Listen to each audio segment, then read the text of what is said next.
gang, it's James here with Megawatt. The top 3 things that are always discussed in online forums are 1. Black tanks, 2. Black tank treatments, and 3. Toilet paper.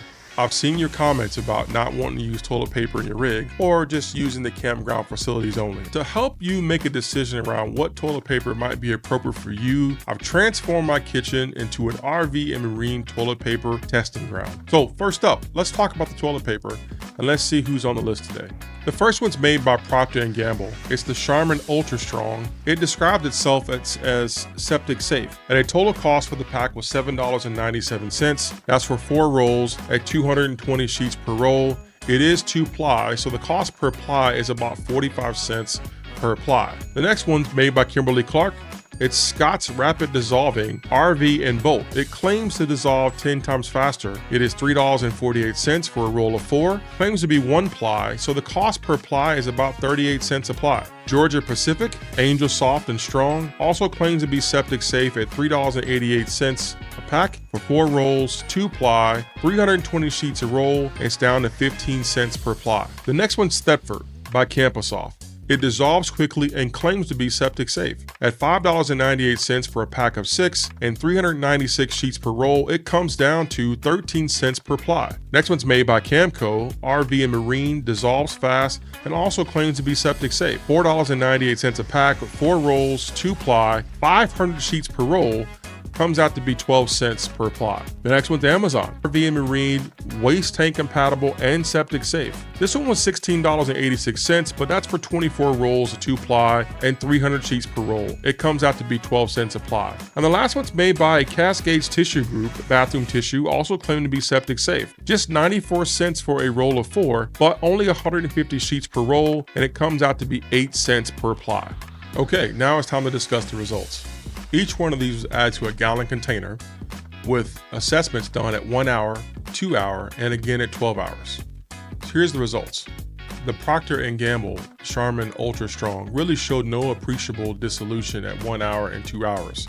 And only after adding the sifter with a little bit of agitation did it show a moderate amount of dissolution. The next one, the Scott's Rapid Dissolve, had me a little concerned. It really showed no appreciable dissolution in hours 1, 2, and even really at 12 hours. But after adding the sifter with a little bit of agitation, it performed by far the best out of all the brands. The Georgia Pacific Angel Soft really also showed no appreciable dissolution at hour 1, a little bit at hour 2, and then with a little bit of agitation showed some moderate dissolution. The Thetford Camposoft was probably the most consistent, showing a moderate amount of dissolution at hour 1, a little bit more than a moderate amount of dissolution at hour 2, and hour 12, and it kept the same consistency through agitation and through the sifter. The Camco RV Marine really didn't dissolve much at hours 1, 2, or even the next day, or even with agitation. It maintained its form and didn't really dissolve well in water at all. The Amazon RV and Marine, while also being one of the more inexpensive brands, also did not show very much appreciable dissolution at hours 1, 2, or even 12 hours, or with agitation. It maintained its shape throughout. Finally, the Cascades Tissue Group was also pretty consistent. While no appreciable dissolution initially in the first hour, it started to dissolve a little bit in hour 2 and a little bit more in hour 12, and maintained that consistency through the agitation in the sifter. At this point, without any added tank or enzyme treatments, there are 2 frontrunners. The Scott's is clearly the winner with the most dissolution after hours 12 and the following morning, and the Thetford is the most consistent while showing some early dissolution and maintaining that consistency throughout the next day. Have a question or suggestion? Please leave in the comments. Like, share, and subscribe for future updates on future tests where we're going to utilize the most popular tank treatments as well as some synthetic number 2 with those tank treatments. Should be a lot of fun. See you guys in the campground. Thanks.